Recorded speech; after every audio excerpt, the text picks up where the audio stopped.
everyone. Today I just have a quick thought.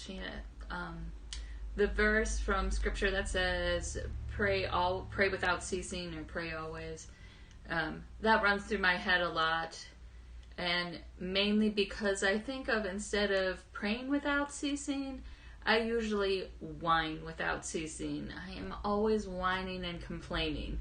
Normally to myself, but if you're lucky enough to be around me at any point, you also hear my whine and complaining. And so this morning I was thinking about that, and I decided to reread that verse again and what comes around it. And so it's actually from 1 Thessalonians, which is from the New Testament, and it's in chapter 5. And in there, the verse does say pray without ceasing. But there's also two other parts to it. What comes right before it, it says, rejoice always, and pray without ceasing. And it's followed by, in everything give thanks.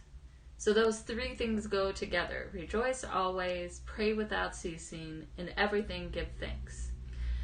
And so I've decided to make that a challenge for myself, that when I find myself complaining or whining, to instead come up with something to be thankful for. There are so many things around me that I have to be thankful for, but yet I end up complaining normally. So that's the first part. And then I took it a little bit further to be a continuous stream, is to think of the alphabet A through Z, and once a day to run through the alphabet and come up with one thing for each letter of the alphabet that I'm thankful for.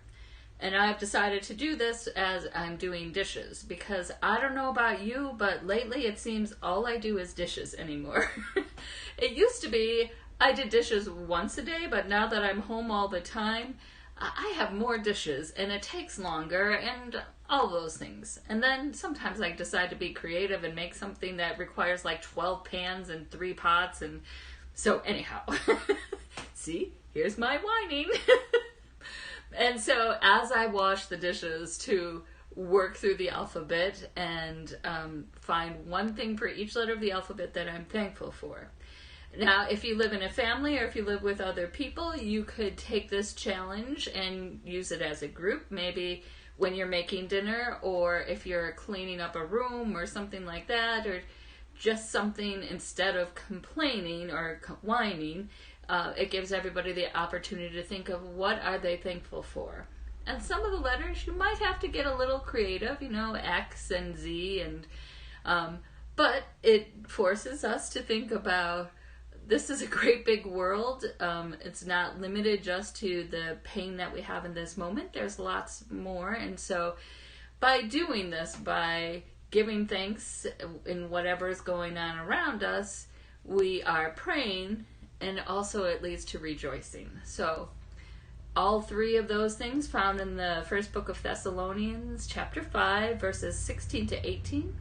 We can work on all three of those and see how this works in your life. This might not work for you, but maybe you have another idea of how you can give thanks and to pray without ceasing. And so that's it for today.